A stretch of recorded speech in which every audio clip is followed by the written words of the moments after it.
Hello, my name is Gary Schotten, and I'm here as a part of Inspiring Better Business.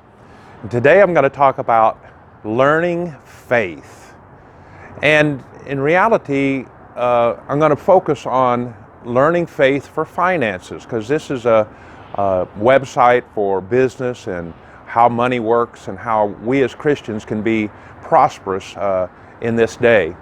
And I'm going to tell you the story of my life and how I am continually learning faith. It's never something that you're going to achieve. It's a progress that continues on.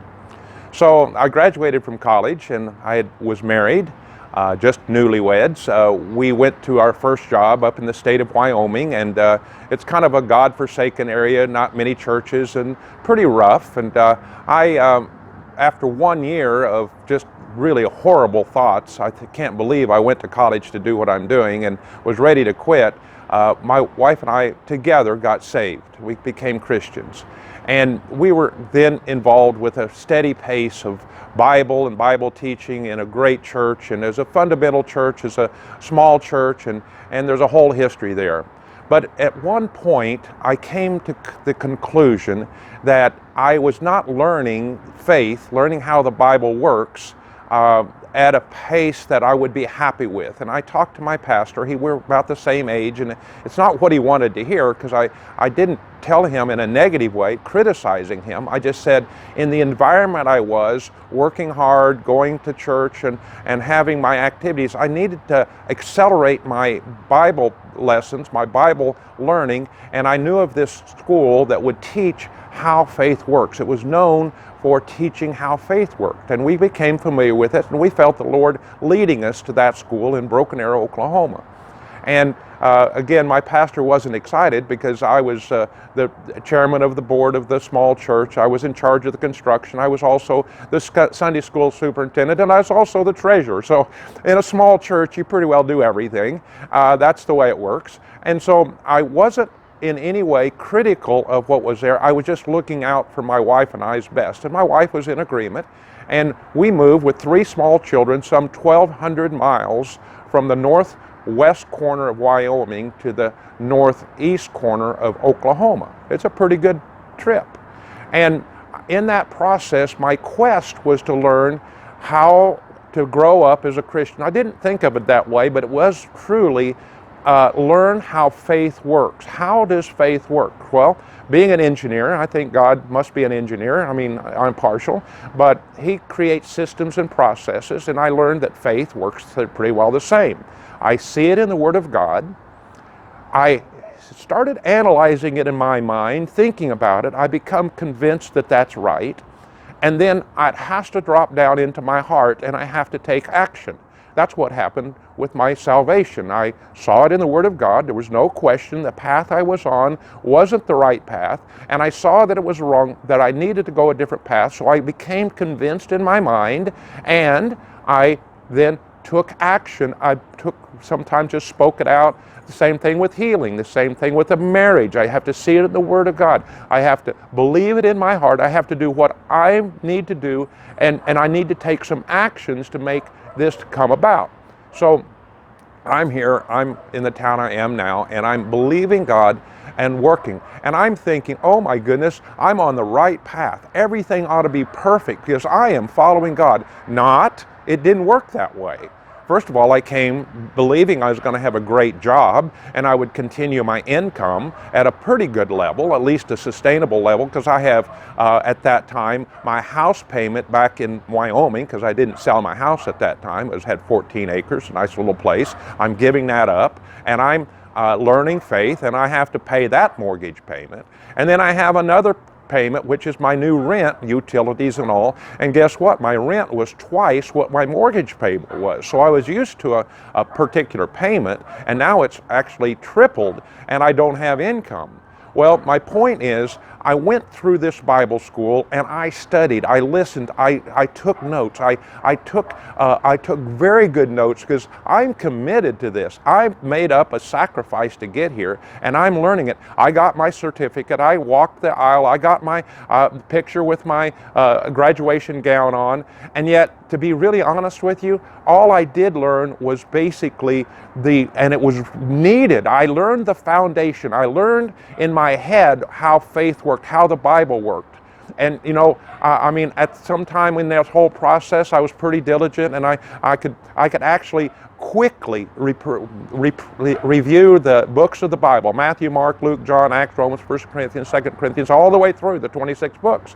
I mean, I'm into this, and I said if I could do that, I could do them backwards. I'd go Revelations, Jude, 3 John, 2 John, 1 John, and backwards, and I could do them as fast forward as backwards. I know the Word of God. I'm learning the Word of God. Never am I saying I know all about the Word of God. I'm just saying I'm aggressively learning, but I didn't learn faith through that certificate. I learned faith through the problems I had, the difficulties I had. I had to come and apply what I'd learned to real life situations. Again, I'm graduating now after 2 years of Bible school, and my fellow graduates are all going out to change the world with Bible, having churches and having evangelistic associations and having Bible teachers and have big visions. And old Gary over here, he's going to start a business with a little bitty trailer, started with a trailer behind his car. It was could have been embarrassing. You know, and then my first truck was a big truck that wasn't painted right. It looked ugly, and I'm out there, and here's my fellow graduates going out to change the world, and I'm driving this old truck with a helper loading furniture. Guess what? That's where I learned faith. I learned faith on a daily basis. I learned faith week by week by week. I learned how to deal with people. Now, am I done with that? Never. It's never going to end. I'm going to continue learning. I'm a continual learner. But the challenges were so hard. And I'm thinking, gosh, why wouldn't this be a little... But I knew I was learning how God worked. I happened to have a situation, this is back in the 80s, and so 1986 was one of the best years my dad had for the farm. And I graduated from Bible school in 84, so it was 2 years later, and I'm into this, and it's pretty tough. Just to be honest, it was real tough. And I was making ends meet, learning how accounting works, learning the things about business, but I had in my mind, you know, I think I ought to just kind of cash this in, because my dad and mom were happy if I would move back and be a part of the farm. And then they had this huge crop, and I go back there at the harvest time, and there's an excitement about that. I'm thinking, what am I doing? I need to be back here where there's something happening. I'm struggling. I'm learning faith. Quick story about my youngest son. He was a great soccer player. We called it soccer, you called it World Cup football. And he was at a level that he was a captain of the state championship team for many years, from he was 12 through his 15. So there's 4 years in a row that 3 out of those 4 years, he was the co-captain of the team that was the state champion and played in the regionals trying to go to the national championship. Well, you know, if you're going to be good, you've got to be tested. And so we as parents would go all over the place, a couple hundred miles this way, couple east, every direction. Dallas is 250 miles, and we would go for tournaments there. We would go north to St. Louis, another 400 miles to St. Louis. We would go, at one point at a tournament, was all the way almost 1,500 miles. It was a regional tournament in the Carolinas. Why? Because if you got a player that's good and you got a team that's good, you got to go get them tested. They can't play little teams around town and just slaughter them. That's no test. They had to get up and be willing, and they had to be willing to be tested, and they had to want to be tested, and they had to want to be in the game. Nobody wants to sit on the sideline. When you're an athlete, you want to be in the game. That is the test. That's when you learn it. So quit bellyaching.